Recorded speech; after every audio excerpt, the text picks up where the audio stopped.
Welcome to GovCast. I am your host, Managing Editor Amy Kluber. And my team knowing that sometimes technology doesn't have to be the solution. I think that's a misnomer I've been hearing a lot where people are like, oh, well, we'll just throw some technology at the problem and it'll automatically solve it. And it's like, no, maybe not. And maybe that's not the way to go. I think a technologist knows when to use technology as the right tool for the equation. Here in the studio with me today is Nagesh Rao, Director of Business Technology Solutions at the Small Business Administration. Nagesh, you call yourself a geek in residence. What's the story on that? Is that self-appointed? Yes. So it is self-appointed. I am a huge nerd and geek, obviously around technology and innovation and sci-fi and comics of that nature, but also a fan of the classics. And I guess I take the pride in the term geek and nerd because I like to learn. I like to understand and look at complex problems and try to better figure out solutions for those problems or at least better understand the problem at hand, even if a solution can't be had. But I love to learn. And so, I'm a nerd. Or a geek?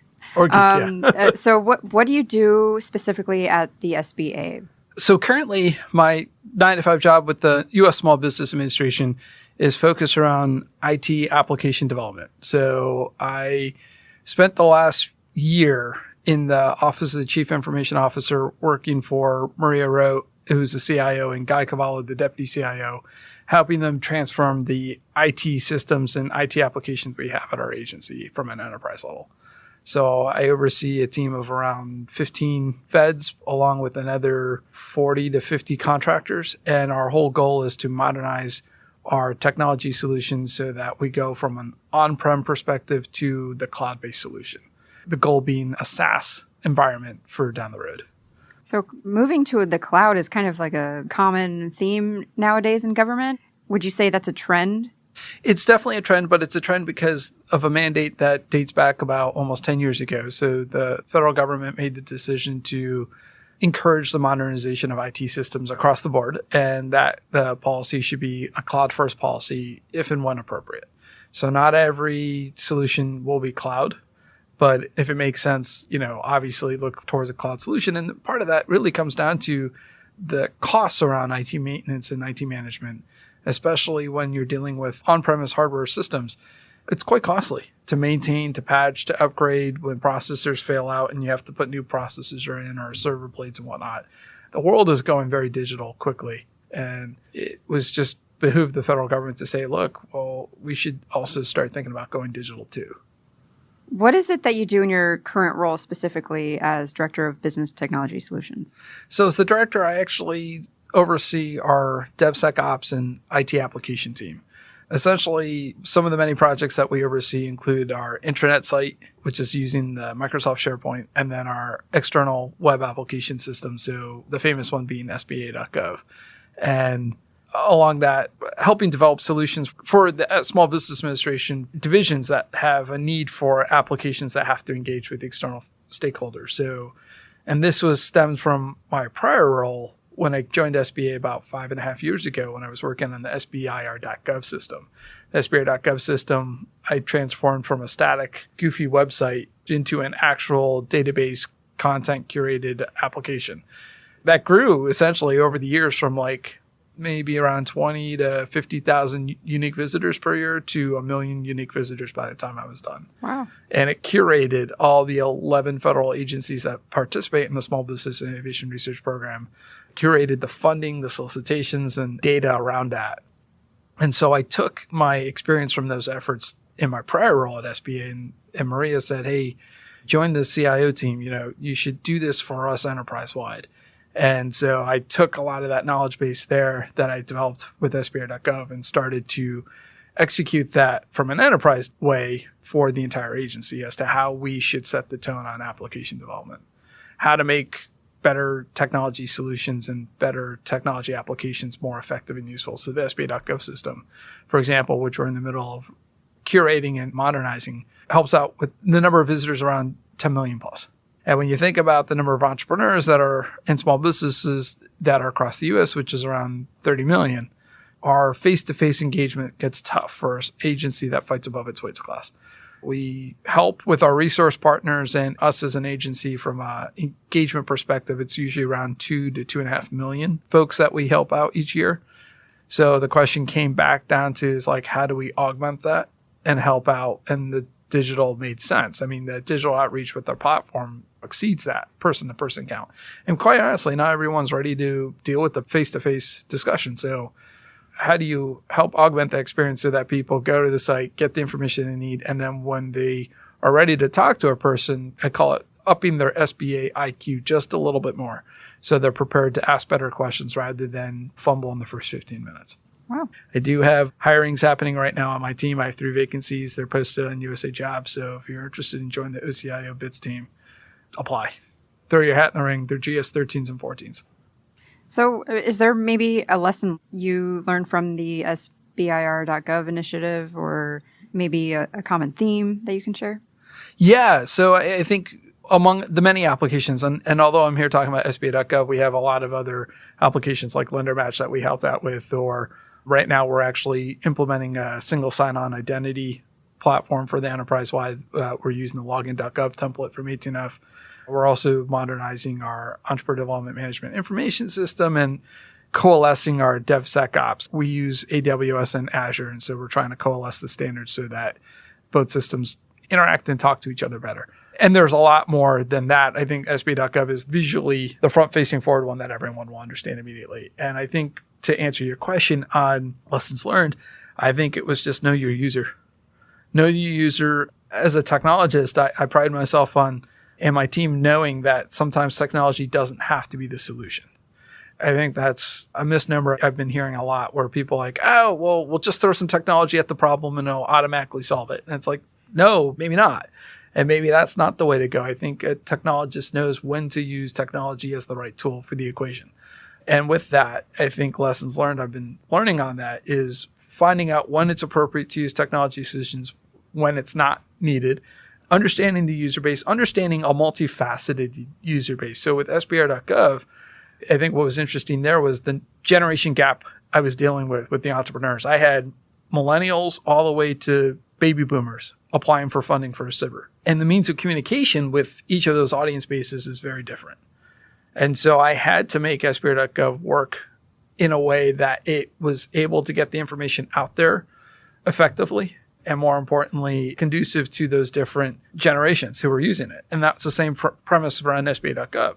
The entrepreneur is not just some 21-year-old programmer. And yes, I said programmer, not a programmer. And the entrepreneur is not just some 60-year-old person who's in their last hurrah who said, I'm going to go create my own business in my shop before I say goodbye, right? It's a variety of mix. And they're high-tech focused and there's low-tech focused. An entrepreneur is an entrepreneur, though, and the small business owner is a small business owner. And the fact is that they are folks who are looking to create economic prosperity for themselves and cultivate that in an effective manner. And we're just a tool in the toolkit to help them out. And I guess the way I'll close it out is just getting the right information at the right time. Okay. This next question might be a little out there. What does technology mean to you? Oh, man. Wow. I mean, technology is the study of science and tech. Man, it could be a lot of different things. I mean, there's low tech and there's high tech. You know, I think technology is an art or an application of tools in the toolkit to help solve a problem. And the utilization of a technical nature to help solve the problem, I think, driven based on data evidence and evidence-based decision making. Okay. That's succinct. I was expecting maybe a little bit long-winded answer, but that was actually perfect. So that's actually one of my New Year's resolutions was to work on being more succinct. Oh, wow. Okay. Well, perfect. Mission accomplished. Thank you. So going back into your history, you dabbled in a few different areas, including pre-medical program. Oh, God. A material science degree. I'm a materials engineer. MBA. What were you first interested in during that time to pursue those degrees or areas of interest? So I'm South Asian. I'm of Indian origin. So for the Indian folks, they know when you're born, automatically it's told you're going to become a medical doctor, right? So like my dad's a surgeon. So it was right off the bat, my dad's like, well, someone's got to carry on the legacy. Thanks to my younger sister, she did. So, obviously I had an acute interest right off the bat into medical sciences just because of the fact of my dad and his nature of work and the really cool stuff he was doing. And then I gravitated towards engineering. Actually, it's because of my older sister. We were both at the same undergrad. She was a PhD student at that time at Rensselaer Polytechnic Institute, and I was starting my undergrad as she was finishing up her PhD.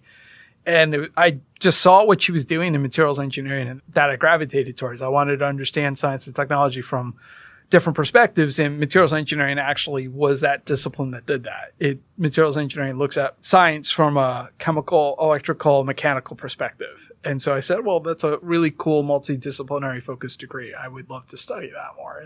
But I did. And I wasn't the greatest engineer, but I learned an awful lot. It was funny. I actually did a lot better in the advanced classes than I did in the basics. Interesting. Yeah, like physics, force equals mass times acceleration, that kind of stuff, I would get stumped on, right? But quantum mechanics was easy. Loved quantum. I don't know why, but I understood electrons jump in orbitals from the, SPDF valences and whatnot. I would get that. And it was just Heisenberg's equation of uncertainty. I was like, oh yeah, that makes sense. But force equals mass times acceleration, I would stumble on that. I don't know why.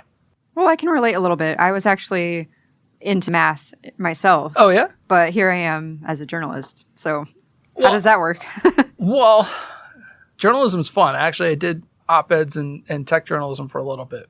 I wrote pieces for TechCrunch and stuff like that. And after I was finishing my engineering degree, I actually looked at the Northwestern Medical School of Journalism.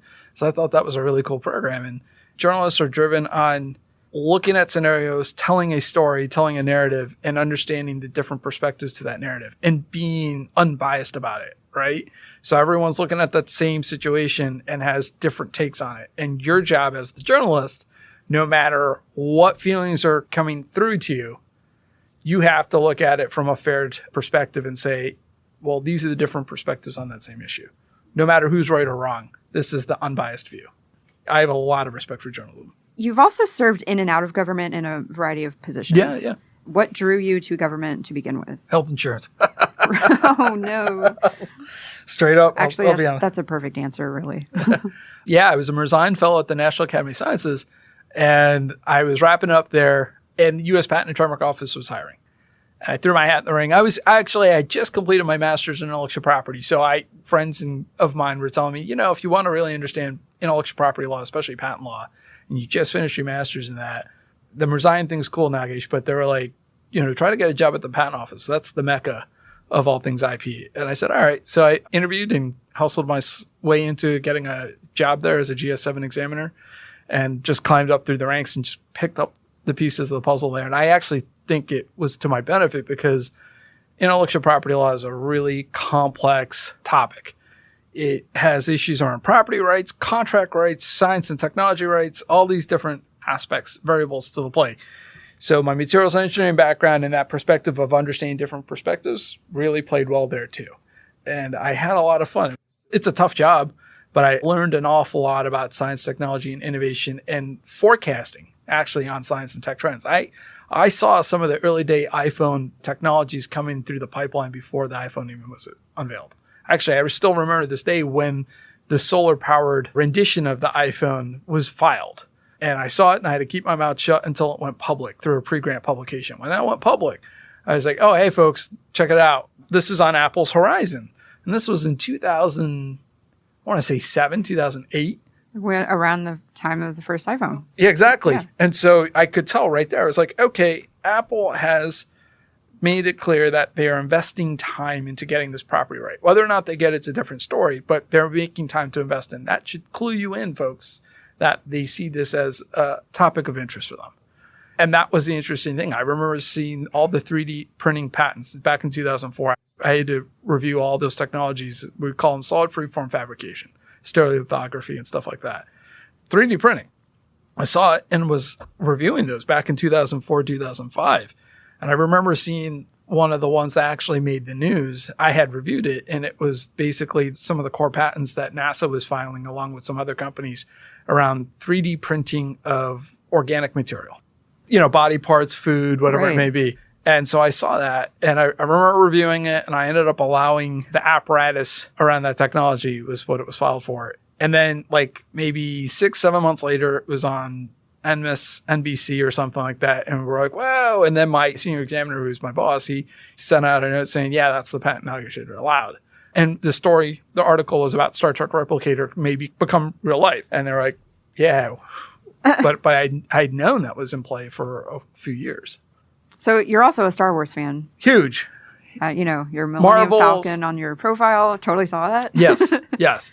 I'm actually a Disney fan myself. So Okay. I kind of adopted Star Wars into my... After Disney, Yeah. yes. Actually, my wife, she's on art background, art history and stuff. And she did a class on Disney. Oh, wow. At University of Michigan, and she loves Disney and stuff of that nature. And what was funny was, you would think, oh, that's just one of those creative knockoff easy A classes. And when she told me what she had to go through in the curriculum, I was like, oh, okay, that's actually some hard work. That's legit, yeah. That's legit. And she was telling me the business processes that Disney used and the operations parameters and how they came up with their curated content, the visualization, the design, the arts. I was like, okay, this is why they're a multi-billion-dollar company. Yeah, seriously. I just saw an infographic the other day of all the properties that Disney owns. And I was like, oh, they own, ESPN, of course. And I was amazed. Talk about not being a small business, right? Yeah, no, that company has matured big time. So many of your roles has involved engaging government, industry, and academia. What does this kind of collaboration mean to you? Why is it important? Yeah, so I think the government, university, industry collaboration is the signifying of the key stakeholders in a true public to private partnership. And I would take university out and put not-profit, right? Because universities tend to be not-for-profit, but there are other entities out there that operate in a not-for-profit perspective. And I think what's clear about those three stakeholders is that they are main drivers in the economy, whether it's the American economy or the global economy.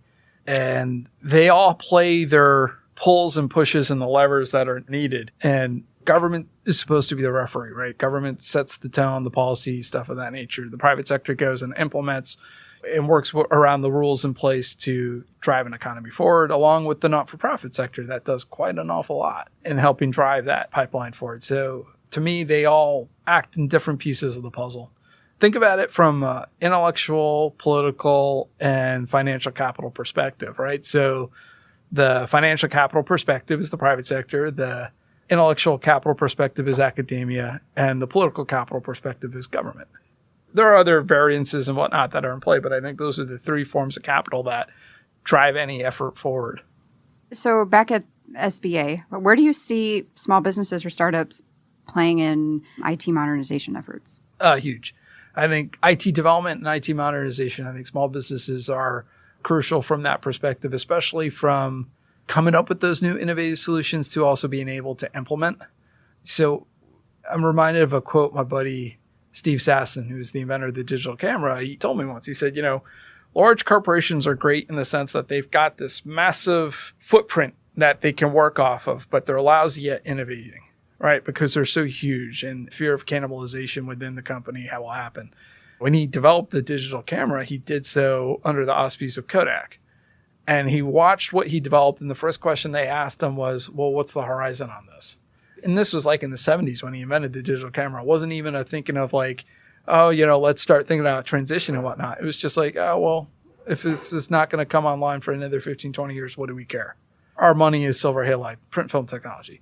And Steve's kind of like, wow, we own the patents on this technology. We developed it. We invented it here at Kodak, and we're not even going to nurture its adoption down the road because they did not see the forest from the tree leaves, right?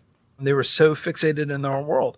And so that comes back down to your question on small businesses and IT modernization. Well, small businesses are great at, and Steve said to me, it's like, small businesses are great at innovation. They're really good at innovating and inventing because that's all they do. That's the heart of what they do because they're trying to be relevant. And they can't be relevant without coming up with that it product or that it thing that everyone wants to jump on. And I think what's interesting now, especially the way our infrastructure is set up, especially here in the US, small businesses can pop up a lot faster and be more nimble and agile and develop quicker than probably 20, 30 years ago. in certain ways. And once again, this varies from an industry to industry perspective. But I think from an IT modernization perspective, they will play a huge role in helping come up with those innovative and inventive solutions and helping implement. Taking into account other government agencies, where do you see the relationship between small businesses and government? I think it's always going to be a symbiotic relationship of some sort. The SBA has a mandate of trying to ensure federal contracts and grants are awarded to 25% for small businesses. So there's always that goaling scorecard that we, the SBA, are trying to adhere to and encourage our federal peers to achieve. I also think for federal government to look at new solutions that could be implemented in a pilot perspective, small businesses are great at that. The larger businesses are great for certain things too, but I think when you're trying to test something out, you create a win-win scenario when you work with the small business. I mean, if you look at the SBIR program, even though I don't work on that anymore, we took an awful lot of little bets, little risks on these different companies, and we got massive payouts from them with the companies that have emerged and the technologies that evolved. I mean, when you look at your mobile phone, a vast majority of the components that make your mobile phone are resulting from R&D done by small businesses. And you saw the patents for that too, right? I have looked at them, later on, but yes, but the microprocessors Qualcomm, and that was a SBIR funded company. The Biometric, that's Ultrascan Corporation, that was also a small business. CMOS Pixel, or the digital camera, that was a Photobit Corporation. That was Eric Fossum. He got SBIR funding to refine and develop the Pixel. Wow. The camera phone. Do you have like a walking encyclopedia of technology knowledge where you see technology everywhere and you're like, that person did that and that company did that? I saw that patent.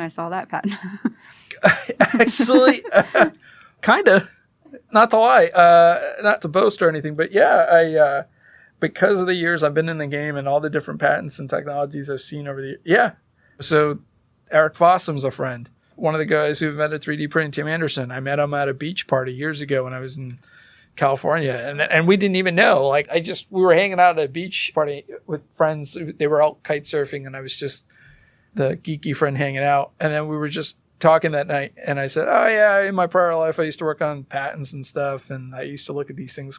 3D printing, I guess, is what y'all call it now. Back then, we called it this." And then he looked at me and he said, "Wait, you looked at solid freeform fabrication and blah, blah, blah." And I go, "Yeah, I used to look at all these patents and I remember using the manual Sachs patents." And then he goes, "Manny's patents?" And I go, "How do you know? Who are you?" And then he said, "I'm Tim Anderson." I said, "Oh, you're that Tim Anderson?" He's like, "Yeah." I go, "Oh, I know your stuff. I used your patents to reject everyone else's patents. I used yours and Sachs's patents."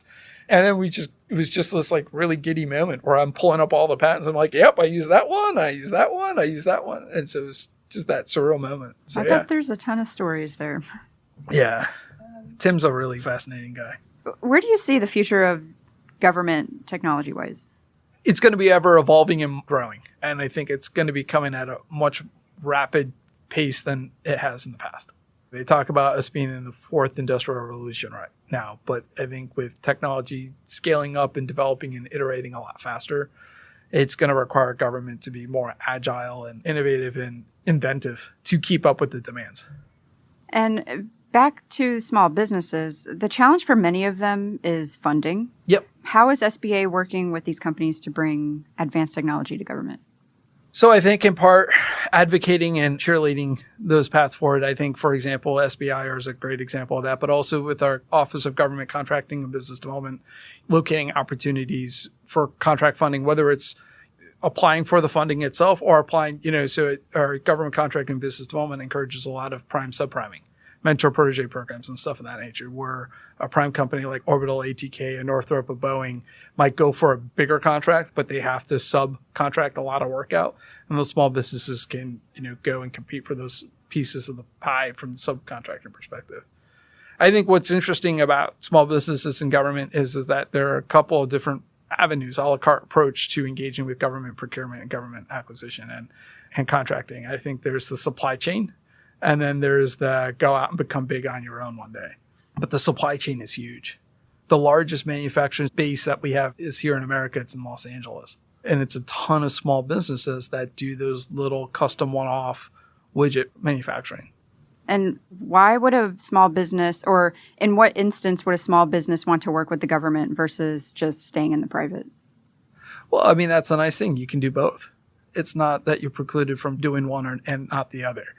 I look at it as diversifying your basket, right? So diversifying with the different eggs. And so you go after funding opportunities with the government. It's more time consuming, but it's a guaranteed flow of income. And then working in the private sector is also a guaranteed flow of income. So you want to diversify yourself so that you're not fixated on one flow of funding only. Now, as far as the future of SBA, where do you see that going technology-wise?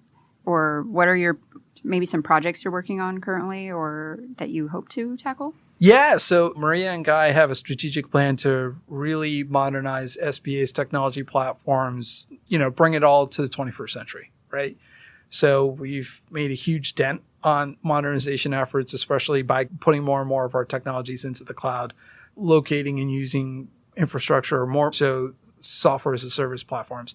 I think what we're seeing is a notion and adoption of technology iteration, technology development, and knowing when to be in an O&M perspective and when to be in a constantly curating development perspective. It's not kind of like you just throw the technology at the problem and then solve it and bam, it's done. It's constantly iterating, constantly refining, and constantly improving. And I think the agency is really starting to understand and gravitate towards that perspective more and more. So I think some of the projects we're working on, like I said, it's a single sign-on identity. I think everyone's tired of having 10 different usernames and 10 different passwords, being able to use that one authenticator system and be done with it. That's going to be a huge one for us. I think another one that will be critical is we're in the middle of helping work on the Small Business Investment Companies program and modernizing their platform so that the different investment funds that use the SBAC program can funnel in through this one-stop shop solution. I think we're also looking to help modernize our Office of Disaster Assistance and our Office of Capital Access so that people can get access to the right tools and resources a lot faster and better. We've been looking at voice assistance and voice automation. So, we did last year a hackathon around SBA.gov for National Small Business Week, and we're doing it again this May. And one of the premises that we started to see pop up were voice automation systems. And then back in November of last year, AWS did a hackathon of their own using SBA data to see if they could further build out some prototypes of voice assistant. We were able to see a few renditions come out, really basic iterations, but am I a small business? What's my NAICS code? Stuff like that. Answer top line questions. I think what we're trying to do is augment the customer journey a little bit better and customer experience, where when the person finally talks to a human on the other end, the first 3 to 5 questions have been figured out already so that they're directed to the right person for the right moment. So what's next for you? What's next for me? Right now, that's a good question. I don't know. I am working towards getting our deliverables done by September 30th. And we're on track for a lot of the projects that my team is on the hook for. After that, probably looking for my next adventure. I think it's been fun. I love SBA. I think it's been a great agency so far. And the leadership's been inspiring. But I've been there for almost 6 years. So I am on the lookout for what my next adventure could be. I'm always open to looking for the next problem to tackle. Well, thank you so much for joining us. This was a great perspective, a great conversation. You actually spoke with us last August. I did. In a video. I did. I was interested in that as well. And I'm glad you were able to join us for a podcast to kind of go a little deeper. No, and I appreciate that. And thank you very much. I think your government CIO does a great job in helping tell the story and letting folks know about the importance of information management and information systems. So I do appreciate that. Okay, great. Thank you very much. Well, thank you.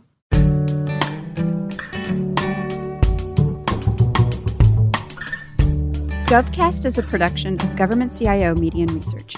For more podcasts, head to governmentcio.com/podcasts. GovCast is produced by Amy Kluber. It is edited by Resonate Recordings. Theme music provided by Big Hoax. If you're interested in sponsoring a podcast, contact Joe O'Neill at JONEILL@governmentcio.com.